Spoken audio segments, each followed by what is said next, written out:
Salmo 78. Escuta, povo meu, minha instrução. Prestai ouvidos às palavras de minha boca. Pois vou abrir a boca numa parábola, farei brotar enigmas do passado.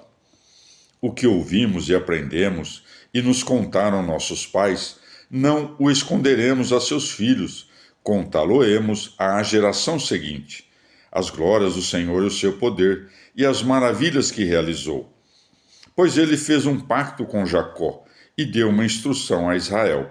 Ele mandou a nossos pais que o fizessem saber a seus filhos, de modo que o conhecesse a geração seguinte, os filhos que haviam de nascer, que eles sucedessem e o contassem a seus filhos, para que pusessem em Deus sua esperança e não se esquecessem das façanhas de Deus e cumprissem seus mandatos, para que não imitassem seus antepassados, geração rebelde e contumaz, geração de coração inconstante, de espírito desconfiado de Deus. Os arqueiros da tribo de Efraim voltaram as costas na batalha, não guardaram a aliança de Deus e recusaram seguir suas instruções. Esqueceram-se de suas ações, as maravilhas que lhes tinha mostrado. À vista dos pais fez portentos, em território egípcio, na campina de Soã. Fendeu o mar para lhes abrir passagem, barrando as águas como num dique. Guiava-os de dia com a nuvem, de noite com o resplendor do fogo. Fendeu a rocha no deserto e deu-lhe a beber caudais de água. Tirou arroios da pedra e fez descer água como rios. Mas eles voltaram a pecar contra ele, rebelando-se no ermo contra o Altíssimo.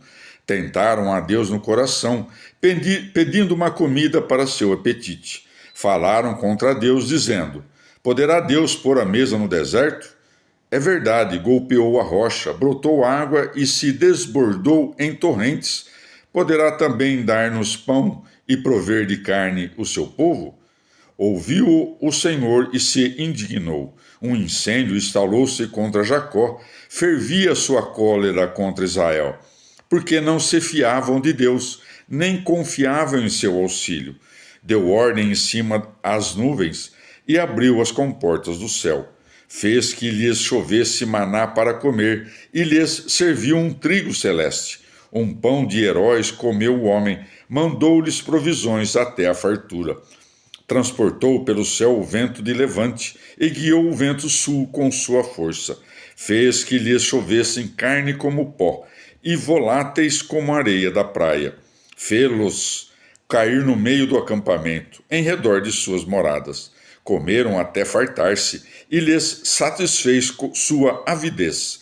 Com a avidez apenas saciada, com a comida ainda na boca, a ira de Deus ferveu contra eles. Deu morte aos mais robustos e dobrou a flor de Israel. E contudo voltaram a pecar, e não se fiaram de seus milagres. Consumiu seus dias num sopro, seus anos num momento.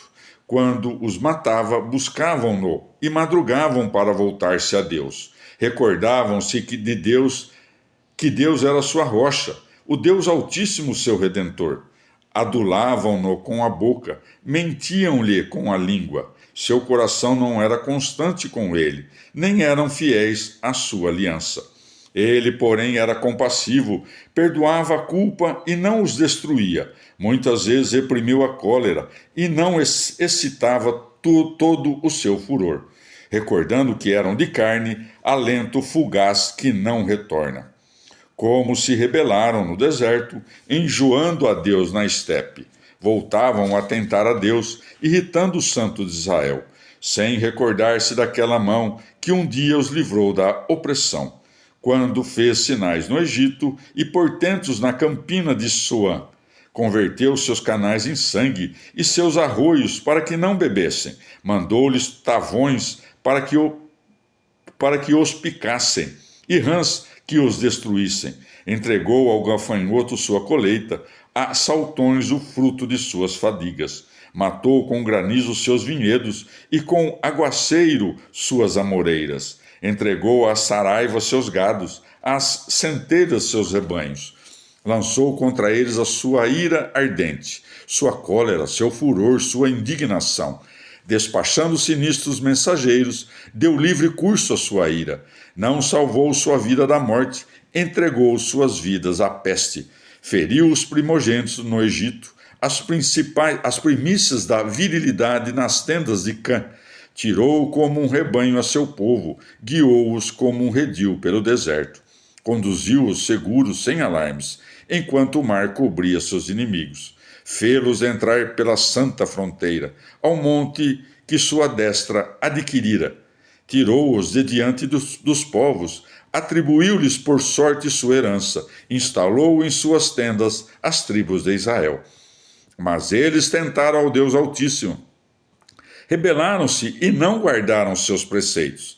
Desertaram, atraiçoaram como seus pais, falharam como arco enganoso. Irritavam-no com seus outeiros, com seus ídolos lhe davam ciúmes. Deus ouviu e se indignou e rejeitou gravemente a Israel. Arrancou a morada de Sião, a tenda que instalara entre os homens. Abandonou seus valentes ao cativeiro, seu orgulho à mão inimiga. Entregou seu povo à espada, indignado com sua herança. Aos jovens devorava o fogo, para as donzelas não havia galanteios. Seus sacerdotes caíam à espada e as viúvas não os choravam. Despertou-se como de um sono o Senhor, como soldado aturdido pelo vinho. Feriu o inimigo pelas costas, infligindo derrota definitiva. Rechaçou a tenda de José e não elegeu a tribo de Efraim. Elegeu a tribo de Judá e o monte Sião, seu preferido. Construiu-se um santuário como o céu, como a terra que alicerçou para sempre.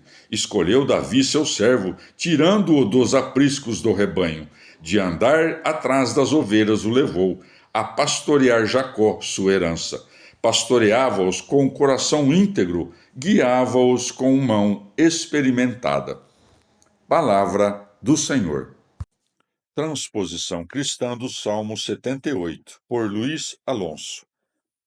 A chave da transposição está na visão de Jesus como novo Davi e como bom pastor. Davi aí é Cristo, porque este salmo continua sendo uma parábola. Como Davi foi pastor antes de ser rei, assim é nosso Salvador, Rei dos Reis. O exórdio do salmo anuncia-nos que falará em parábolas. Agrada-nos a prolixidade que, ao contar-nos a história, revela a graça do Novo Testamento. Como a água do mar reflete tantas luzes quantos são os seus tremores, assim o salmo de tempos a tempos emite uma centelha deslumbrante. De tempos a tempos envolve em sombra a cruz. Cassiodoro. Quanto ao gênero do salmo, o versículo 2 é citado por Mateus 13:35, justificando o uso que Jesus fazia de parábolas em seu ensinamento. E matiza: anunciarei coisas escondidas desde que começou o mundo. A propósito dos episódios no deserto, Santo Agostinho recorda 1 Coríntios 10:11. Tudo isso lhes sucedia como figura. O processo da tradição com que começa o salmo é alargado pelos padres para encaixar o presente. Ouvimo-lo no Antigo Testamento, conhecemo-lo no Novo, quando tudo se cumpriu em Cristo. Cassiodoro. Aplicam o despertar de Deus à ressurreição de Cristo.